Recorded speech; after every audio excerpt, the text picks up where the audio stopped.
Hello, today I will be talking about movie review number 961.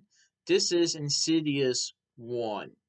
Insidious 1 is a 2011 movie directed by James Wan, who also directed Insidious Chapter 2, The Conjuring 1 and 2, Saw 1, and Aquaman 1 and 2, along with Malignant and Furious 7. So Insidious 1 is from FilmDistrict and Alliance Films that was also part of Blumhouse's Halfway to Halloween series that was featured in AMC videos, or in some anyway. But it also included films like Sinister 1, The Purge 1, and The Ouija 2 Origin of Evil. Insidious 1, I saw this movie on April 1st, 2024 at AMC West Chester 18 in West Chester, Ohio. Now, last year I saw Insidious 5, The Red Door at AMC West Chester 18, and I enjoyed it. Before that, I did see Insidious 1 and 2 at home because it connected it to the fifth film, as the third and fourth films were prequels to the first film. Now, I've never seen any of the other Insidious films in theaters, but I got to see the first film in theaters for its 13th anniversary. And just like a couple of other movies like The Conjuring or The Exorcist or Sinister 1, Insidious 1 might be considered one of the scariest movies of all time.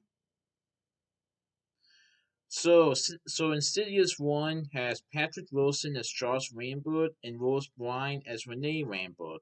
They are a family of five who just recently moved to a new house. And things seem to be going fine for the family, especially with their children, Dalton and Foster, and their new baby. And things seem to be going fine until Dalton decides to take a peek in the attic. And let's just state that there is a little bit of a mysterious incident that causes Dalton to fall off a ladder. And things were bad at first, but then things seemed to be going a little better once Dalton went to bed. And the family thought, okay, bad part is over, we can just move on. Well, that's not the case because the next day, Charles went to wake up Dalton, but he never woke up. That's right. Dalton, for some apparent reason, is now into a coma, and the family has no idea why or what happened.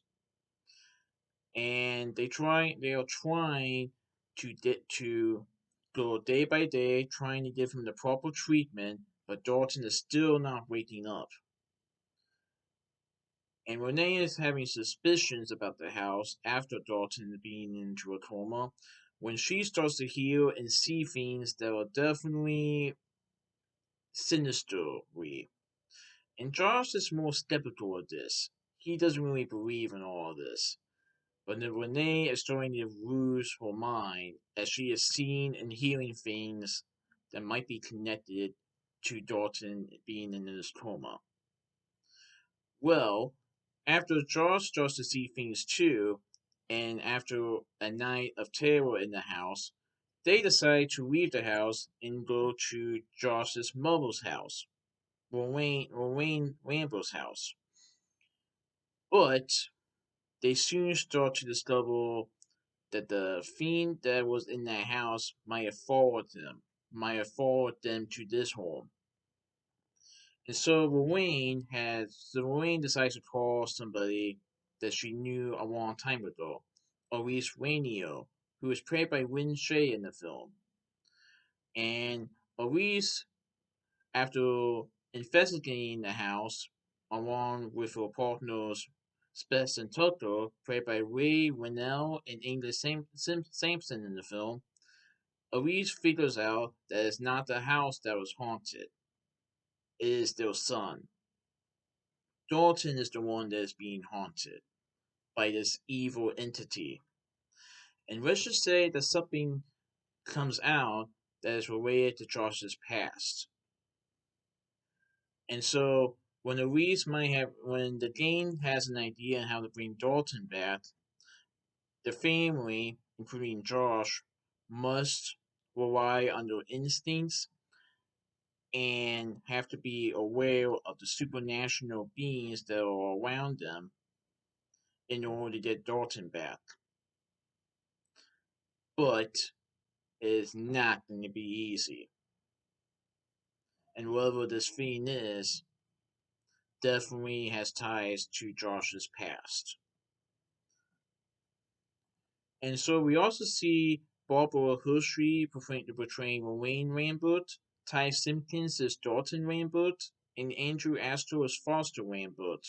Oh, I thought this was a pretty good movie, and James Wan proved before The Conjuring and before Aquaman and before *Malignant*, he proved he knew how to do a horror movie. And it's also very interesting to see that this was James Wan's and Jason Blum's first collaboration together that would eventually resulted in a franchise in the Insidious movies. As like I said, there were 5 movies they made. Insidious Chapter 2, Chapter 3, 4, The Last Key, and 5, The Red Door. But also, they also worked on Megan and Night Swim, along with Megan 2.0 coming into 2025, and they just announced a partnership between Blumhouse Productions and Atomic Monster Productions, which are Jason Blum's and James Wan's production companies. So that is pretty neat.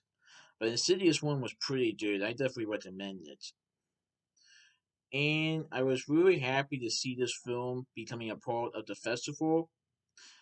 And the other movie that was there was The Invisible Man, but I saw it in 2020, so I didn't see it then, but I definitely enjoyed it. But yeah, Insidious 1, you guys gotta check it out. It's pretty good. So that's my movie review of Insidious 1. Please stay tuned for my next movie review. Alright, goodbye.